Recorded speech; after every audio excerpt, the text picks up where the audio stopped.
Good afternoon. Thank you for your attendance. I'm really very grateful to be invited for this talk. I'm a doctor at National Heart Center. I see patients and I treat them as well. We see a lot of patients with heart attack. But today I'm not going to talk about heart attack because heart attack is now, with current medicines, many patients survive the heart attack. But what they have after that is heart failure. Heart failure is when the heart pump doesn't work so well and patients get symptoms. And let me just tell you some very alarming statistic.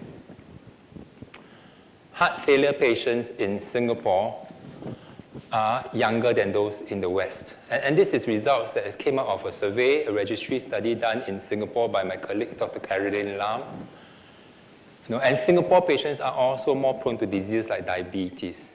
So it is a big problem. Let's try to understand how big this problem is. Heart failure, when the heart fails, is the leading cause of cardiovascular, that means heart and vessel disease, hospitalization, and death in Singapore, and in many places in the world.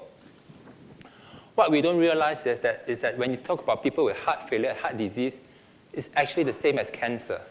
About half of the patients with heart failure die at 5 years. But the public doesn't seem to know that heart failure is such a bad disease to have. I mean, if I have cancer, I will look for new treatments and new techniques to help try to, I look for such therapies. But there seems to be a lack of awareness of how serious heart failure can be. And in Singapore, we have got many races, Chinese, Malays, Indians. There seem to be differences between the different races. And let me just look at this. Now, this is the black line shows total. And this is Malays in here, Chinese. Chinese is the circles, and Indians are here. Sorry, Indians are here, sorry. This is the average. Chinese, Indians, and Malays. In terms of hospitalization, the non-Chinese races seems to have it worse. For deaths as well, again, Malays, for some reason, have got higher rates of death from heart failure, and the rest, the total Chinese and Indians, seems to have lower rates. What could be the reason for this? Now, this is actually a comparison of our Asian patients versus the rest of the world. These are well-known, they look at the results of the population of heart failure patients by the races. How do they differ? And this is, again, results from my colleague, Dr. Lam. If you look at Chinese, Malay, and Indian races, age. The Malay and Indian patients tend to have younger onset of heart failure. And you find that hypertension is more prevalent in Chinese compared to the other races. Diabetes is very common in the Indian patients compared to the rest. But having said that, among our heart failure patients, half or more have got diabetes. And this is compared to about 30% in Western population. So diabetes is a real problem for heart failure in our local populations. And then here, they have, this is coronary artery disease. That means disease that causes heart attack. About less than half have got a coronary artery disease. And then we look at something called left ventricular ejection fraction. This is an index of the pumping function of the heart. Now, the pumping function of the heart, we previously assumed that you need to have a poor pump function before you get heart failure, but this is not true. Many patients, in fact up to half, have got heart failure, and yet the pump function is apparently normal. And we find that there's actually difference in terms of pump function in heart failure patients between Chinese and Indians, for instance. Chinese, there's more patients with apparently normal heart function, if you just use a simple way of looking at the heart function, whereas for Indians, more of them have got poor common garden, poor pump heart failure. Now, as mentioned before, because heart failure is a syndrome, there may be different manifestations. So there are two phenotypes, two types of heart failure. One of them is have got the reduced ejection fraction, what we know as HFrEF. The other is HFpEF. Now, apparently, this is HFrEF. Among males and females, males have got HFrEF, they have got HFrEF and HFpEF, but HFpEF is more common in the females.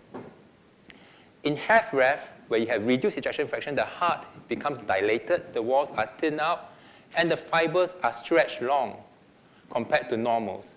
In HFpEF, the heart size remains the same, but the walls are thickened.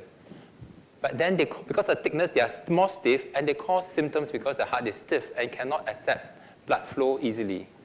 The heart muscle, in contrast, is thickened, and it looks dysmorphic. What are the causes of heart failure?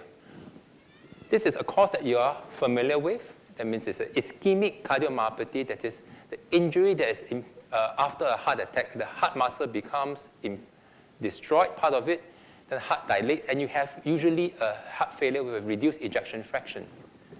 There's also non-ischemic cardiomyopathy, which is all other causes. And these causes include hypertension, diabetes, use of alcohol. Sometimes, in many cases, we do not know the cause, but we label it as idiopathic. In such patients, maybe they undergo an angiogram to look at the vessels, and the vessels are completely free of disease, and yet they may still have heart failure. Hence, we call it idiopathic. Sometimes you can find that there may be valve problems. There's leaky valve, and the valves are blocked that can cause heart failure. Or sometimes, if prolonged heartbeat that is too fast can cause a mechanical dysfunction of the heart as well. Some cases are from congenital heart disease. You're born with it. Some of these diseases may be transmitted across generations, familiar diseases. And some of them are due to heart muscle abnormality, such as hypertrophic cardiomyopathy, where the heart muscle is thickened, or in restrictive cardiomyopathy, where the heart muscle is stiff and doesn't emit blood flow. And you can also have left and right heart failure. Right heart failure can be due to lung disease also, and myocarditis, where there's inflammation of heart muscle, as example, after infection, viral, or usually viral, or sometimes you can identify the virus, and after the viral episode, the heart muscle continues to fail and you do not recover from it. What are the symptoms of heart failure? They are breathlessness when you exert yourself, feeling weak and lethargic, difficulty while sleeping, because when we lie down, there's actually increased pressure within the heart. You may have breathing difficulty, you may require more than one pillow, or you can maybe have cough because of the sleeping position. And there may be swelling of the abdomen or legs. But these symptoms are not specific enough for us to label every person's heart failure commonly. We need to look at the whole syndrome. We need to do some blood tests. We need to do imaging, as I'll tell you later on. And also, there's actually an overlap with other diseases like lung disease. So sometimes you need to actually see an expert to look at the whole picture to see whether a patient is heart failure or not. We can classify heart failure according to the severity of the symptoms from 1, 2, 3 to 4. And this is a classification that we call the New York Heart Association classification. Why New York Heart? Because they were the first people to actually describe it. So you can have class 4, which is the most severe state of heart failure, is like terminal cancer, where even at rest you have symptoms of breathlessness. You can have class 1 where there's no limitation of symptom.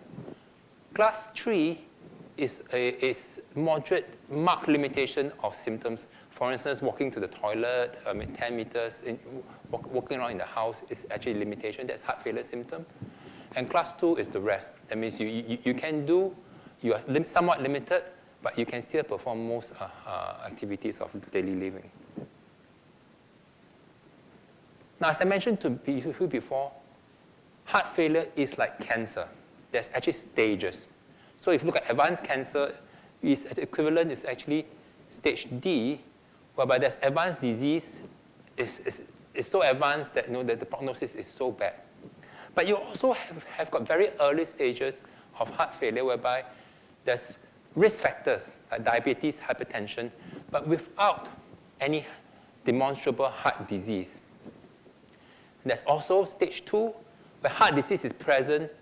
There are no symptoms. The patient is quite well, but there are already structural abnormalities that you can detect perhaps on imaging. And then stage C is when you have structural heart disease coupled with symptoms that I mentioned before.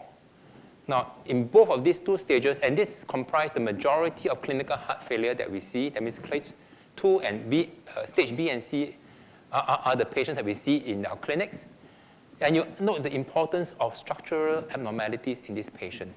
Hence, it is not surprising that imaging is such an important aspect of our clinical practice as well as our research.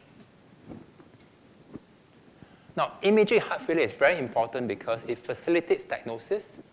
It can sometimes uncover the cause of heart failure, for instance, like coronary artery disease, valve disease. It can characterize the type of heart failure. Is it reduced or preserved ejection fraction? It can be used to monitor the progression of the disease, the natural history of disease, or importantly, the response to treatment. Response to treatment not only in the clinical setting whereby we give patients drugs and see whether they respond to my treatment or not, but also in the research setting, because when we are testing out new therapies like drugs or devices, we want to have a sensitive method of detecting the changes, especially in drug development, so that at the very early stage we can say this drug is promising, or we shouldn't waste any more money to try to do more tests on it because it's not showing any signal for improvement at all. The methods for trying to look at heart function include non-invasive methods like echocardiography using ultrasound. Since you are familiar with ultrasound of a baby, growing babies, we can use the same technique like with sound waves to look at the heart as it moves. We can also use nuclear techniques in which we inject radioactive tracers into the heart to see heart metabolism, heart function, and blood flow in the heart. I'm going to talk a little bit about cardiac magnetic resonance, whereby we perform imaging within a special machine magnetic environment that uses proton spins and magnetism to look at the heart structures, which give us exquisite anatomical details. And there's also invasive techniques like angiogram, putting wires and catheters in the heart to measure blood pressure and look at blood flow. But these are not so accessible, and we may not really need invasive techniques in all cases of heart failure. Talking about MRI, which is the focus of our combined research, MRI is performed in a machine like this. This is a fully magnetized environment. It's a superconducting magnet. And then you put the patient in this environment. It's a very special environment. And we can, during the scan, the patient is inside, and then we can do the scans outside here. You can see the image that is being acquired in real time. And even though we are not inside, we can see the patient, and patients can actually hear us speak during the scan. So it's not so intimidating environment.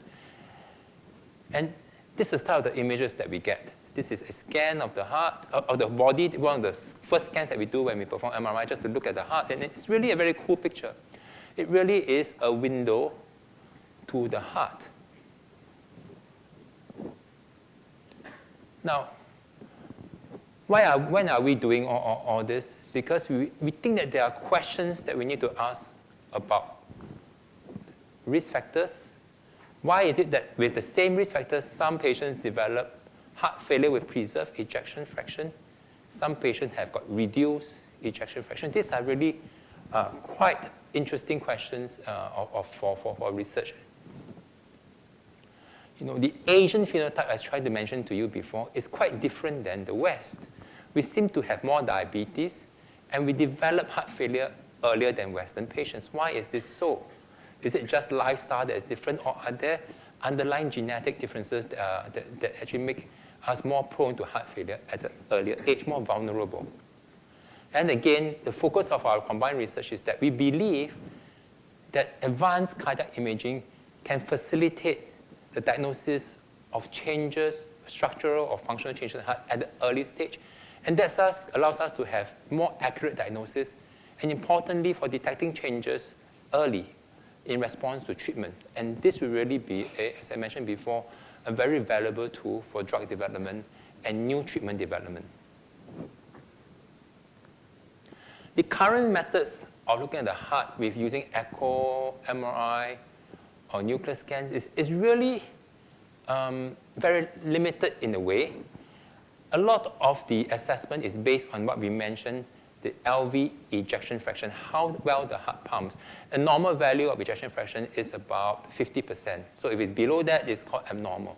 But as mentioned before, there are heart failure patients with preserved ejection fraction. That means by using ejection fraction alone, you are unable to differentiate a patient with heart failure from a patient without heart failure if they belong to the group with preserved ejection fraction. So obviously, it's not ideal. Further, using ejection fraction alone, it is a global index. It doesn't tell us about changes that can occur in different parts of the heart. It is a global index alone. If we want to look at the regional difference abnormalities in the heart, we have to examine segment by segment. And that is very laborious and requires manual input, an experienced person to interpret. And even then, there may be reproducibility issues. One expert may read it differently than another expert. So obviously, we need a reproducible automatic method to look at regional function accurately. And there are research methods like TAG-MRI here, whereby we can look at different segments using a tagging technique. But this is actually at the research level because the analysis is very laborious, expensive, requires a lot of time, and it's really, even though the technique is about 20 years old, it hasn't found its way into clinical use.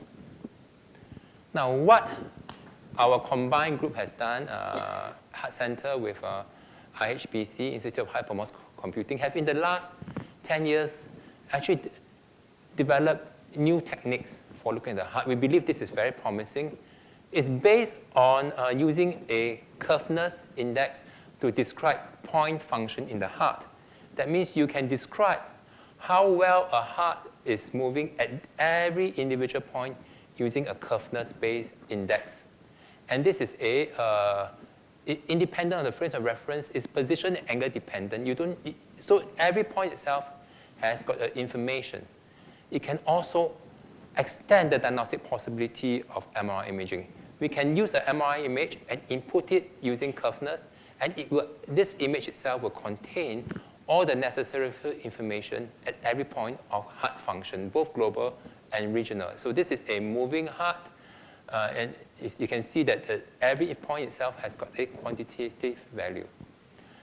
And if we were to just input the image into this format, at once we can actually build a computational model of heart function, and this can be permanently archived. And anytime we want to look at the heart, it can be, we can actually look at use mathematical methods to look at the heart function in a very quick manner.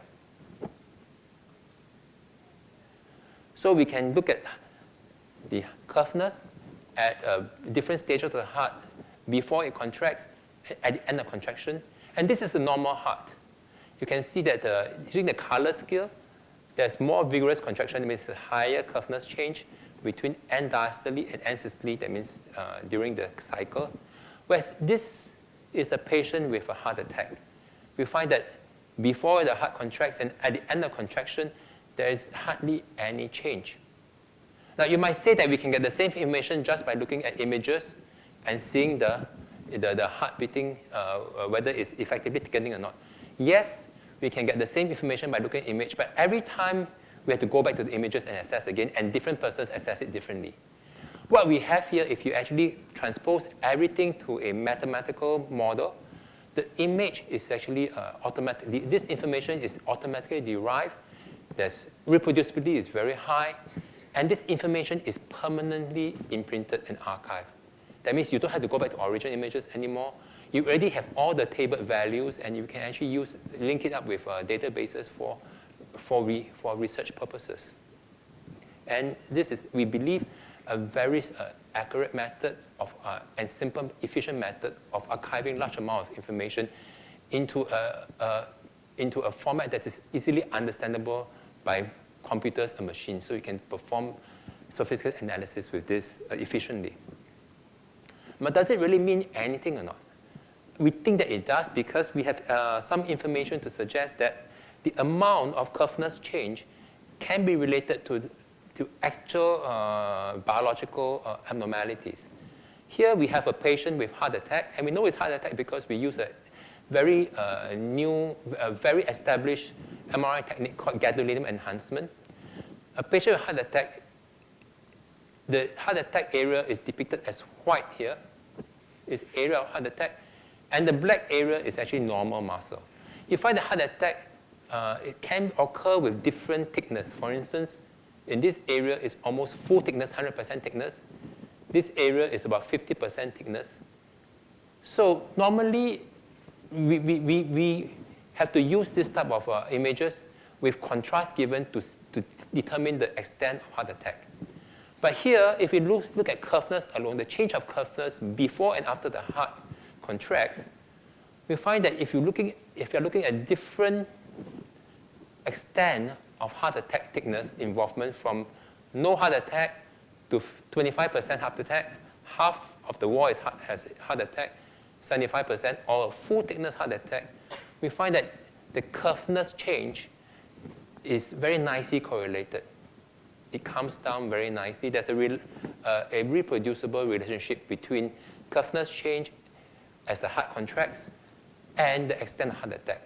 So telling us that curveness change is meaningful and is predictive of the extent of heart attack and dysfunction after an injury. And if you look, and because this is a mathematical model, we can actually just do, we can actually easily perform analysis. So this is, to get from this, you can look at curveness change. You can also, to do a rate of curveness change, we can actually apply a mathematical equation and get the first differential of curveness. And you can generate curves that simulate what we find on echo imaging, real echo imaging. So underlining our belief that this parameter is biological plausible and is useful for depicting and annotating heart function. And it can be used for the right heart as well. Right heart is a more complex structure than the left heart. And we can use the same curveness to describe right heart function efficiently. So in summary, I've been very motivated to work with my colleagues and partners in IHBC because we believe that computational post-processing approaches extends the quantitative diagnostic potential of MRI for both left and right heart assessment, systolic and diastolic assessment. The whole cardiac cycle is examined using this, can be annotated efficiently using these methods. It is a post-processing diagnostic method. There's no need for you to modify your method of MRI examination. It's computationally efficient. And then at once, we can just transpose all the image information into computational data sets. And then this will allow us to be efficiently linked with other databases for research purposes that eventually we believe can translate into meaningful clinical advances. Thank you.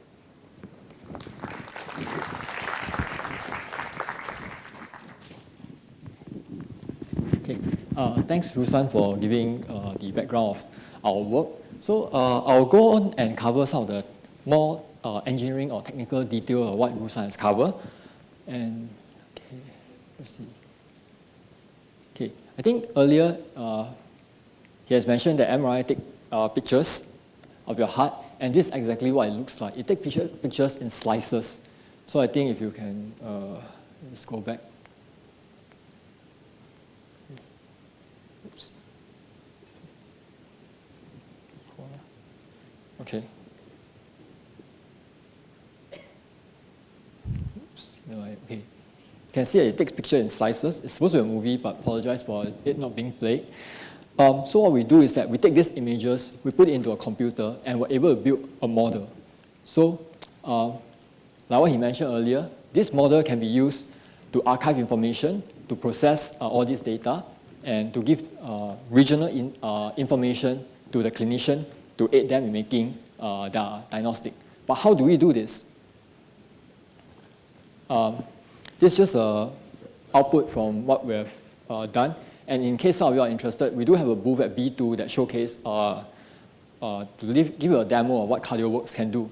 So this is the output from CardioWorks. Let me go on to the sort of engineering. So I'm an engineer by training, and when I look at the heart, I typically simplify it into a diagram like that, much simpler for engineer to understand. And what we do is that we focus specifically on only the left ventricle.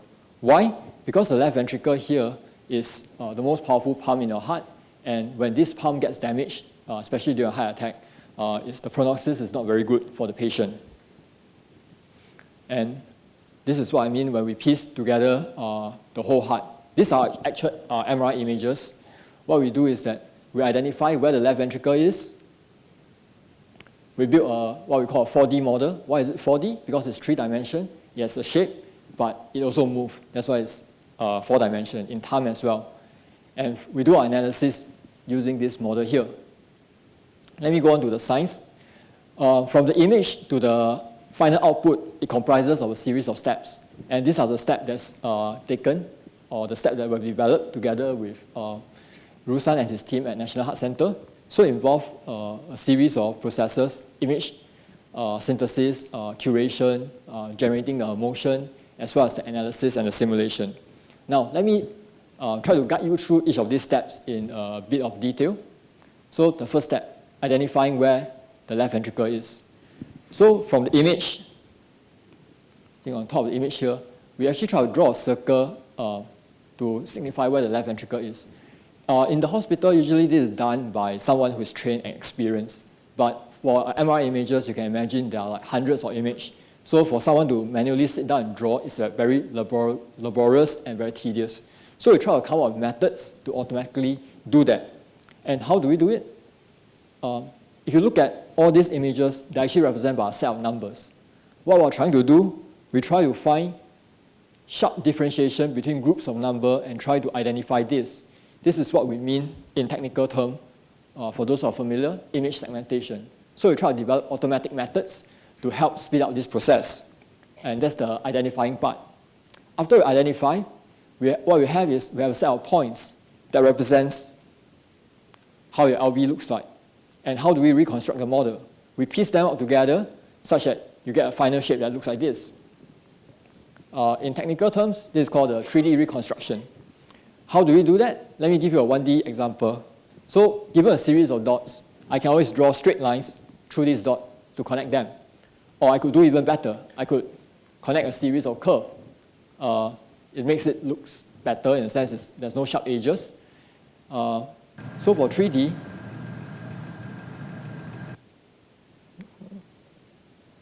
okay, so for 3D, given a set of points in 3 dimensions, what we can do is that we also can connect all these dots, but instead of connecting them point by point, we actually build a surface through these sets of points.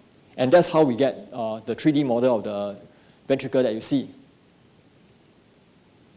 One thing in MRI is that sometimes the patient do move in the scanner, and you end up getting a shape that looks like this. There's a very abnormal sort of bulge that's seen here. What we know is that your heart don't actually look like that. It's fairly smooth. So what we can do is that we can use algorithms to post-process and to correct for this, this noise. Advantage of this is that the patient doesn't have to go through a second scan, and we can use whatever information that we have left, what we have from the original scan. Okay, let's see whether does this play.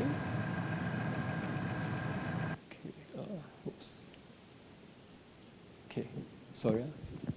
It doesn't play, the video doesn't play, is it? Okay, let's see if we can play the video here.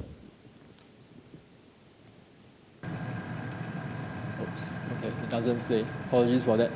But, oops.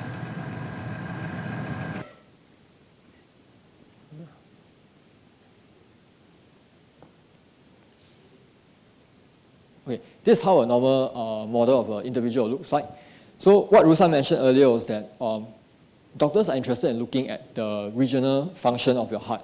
So what we can do from our model is that we're able to give regional numbers or numbers that correspond to each of these specific regions and to tell them what's the function of this region. And let's see. Oops. Can we play the video for this? Let's see if I can get the video to play. If not, it's a bit hard. Okay, I think we can't. Sorry about that, but okay. So for 3D, for a patient's model, what we can do is that we can have the same information available. That means all the region information, and we're able to give similar numbers. So in this case, the number in red indicates that there is damage to the patient's heart, and hence all these regions have impaired function. And if you look at the global value here, this is a case of a patient with a reduced ejection fraction. But similarly, this could be used for a patient with preserved ejection fraction. And our recent study has shown that even for a patient with preserved ejection fraction, if you look at these individual regions here, you are able to pick out certain abnormalities that you wouldn't see if you're just looking at sort of the region, the global value here. So we believe that is the sort of utility of our work. And so let me reiterate the the utility of CardioWorks. It gives the clinician a computer platform that they can use to be able to understand the function of the different region within the heart. And this is totally reproducible. For the same input, you get the same output. And we have actually gone through 6 clinical trials so far with the Heart Center. And right now, at this current moment, we are in the midst of recruiting even more patients so that we can validate the results. The last trial that we have done for heart failure, this one involved around 30 patients, and we got some pretty encouraging results. The results for the patient with preserved ejection fraction comes from this study. And moving forward, we hope that eventually, through CardioWorks, we'll be able to get faster diagnostic. That means the doctor doesn't spend a lot of time looking at the images, but through the use of a computer program, speed up the diagnostic. Second, as what Ruslan mentioned earlier, to be able to monitor response during the treatment or after treatment. That means given a drug, you can go for MRI scan, and we're able to assess how's the function of your heart before the treatment and after the treatment, or maybe 6 months following your treatment. And more importantly, is also to identify abnormal function, and here I mean regional function. That means especially for the group of patients where there's reduced ejection fraction, this is very important because we want to be able to identify abnormal regional function. And once we're able to identify that, then hopefully that will guide the doctor's treatment for this group of patients. So with that, I'd like to end my talk and like open the floor to any question from the audience. Thank you very much. And apologies for the video not playing. Thank you, doctors. Do we have any question? Can you elaborate a little bit on the functionality? Are you talking about cardiac perfusion? Because no, not cardiac perfusion. That is using other things. This is regional function. Oh, regional function. Yeah. So it doesn't replace coronary angiogram? No, it doesn't.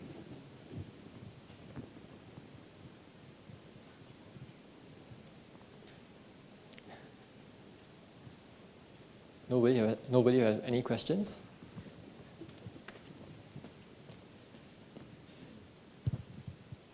Hi, I'm Bram. I have a question about translational research.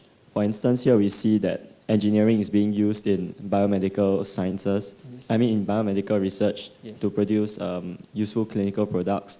So I think this is going to become very common, and I would like to ask, what are the challenges you face in translating research that is in engineering into a medical application? Thank you.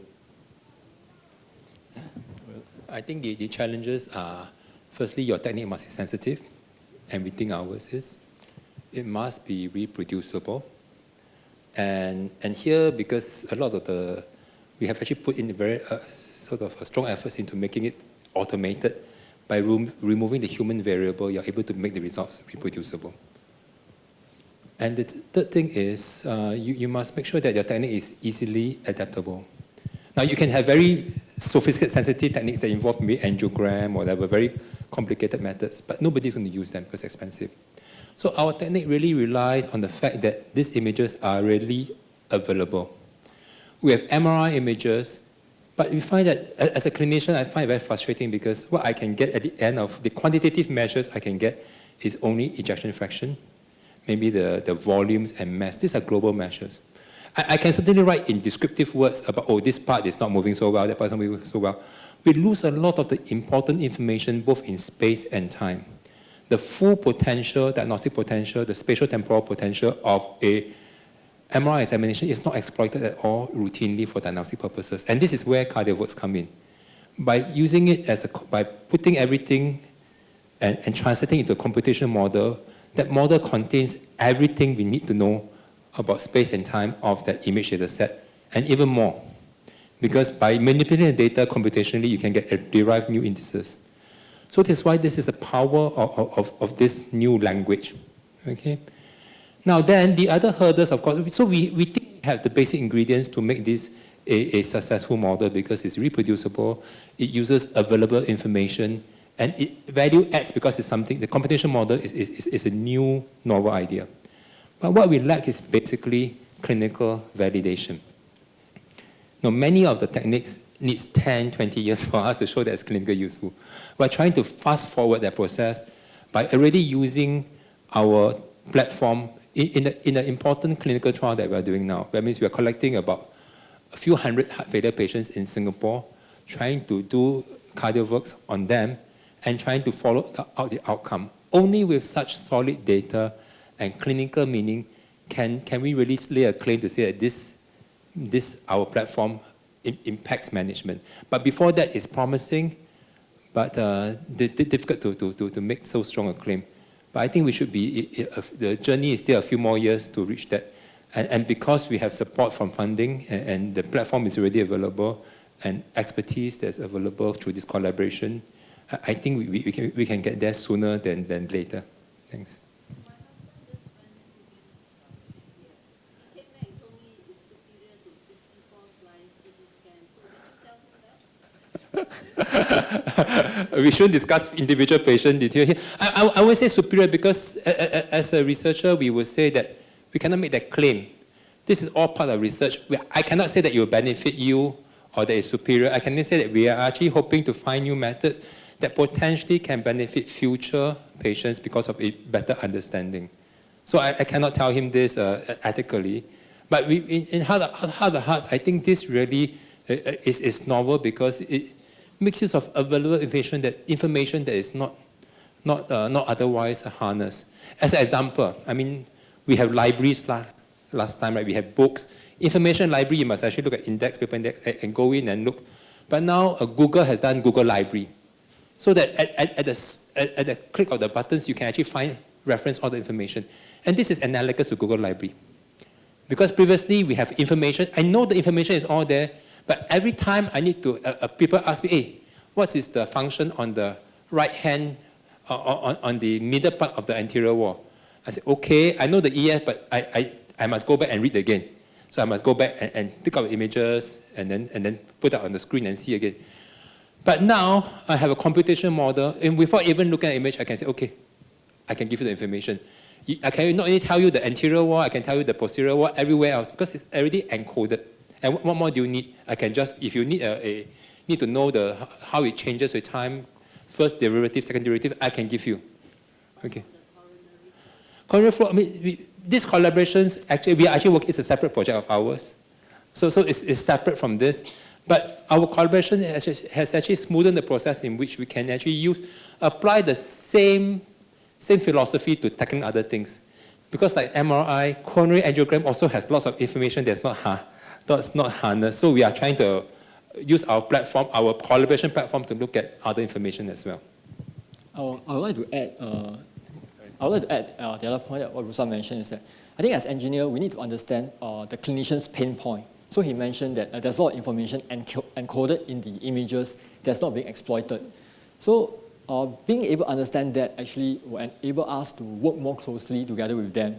I think because sometimes we tend to look at our problems in isolation without understanding what the end user requires or what they need. So I would say that we need to understand exactly what will be useful for them rather than what we can do, because that actually helps to foster a much tighter collaboration, and the results are really much better this way. So it's our ambition to actually bring computational methods into clinical science and make it available for doctors, and in the end, that may actually help patients eventually.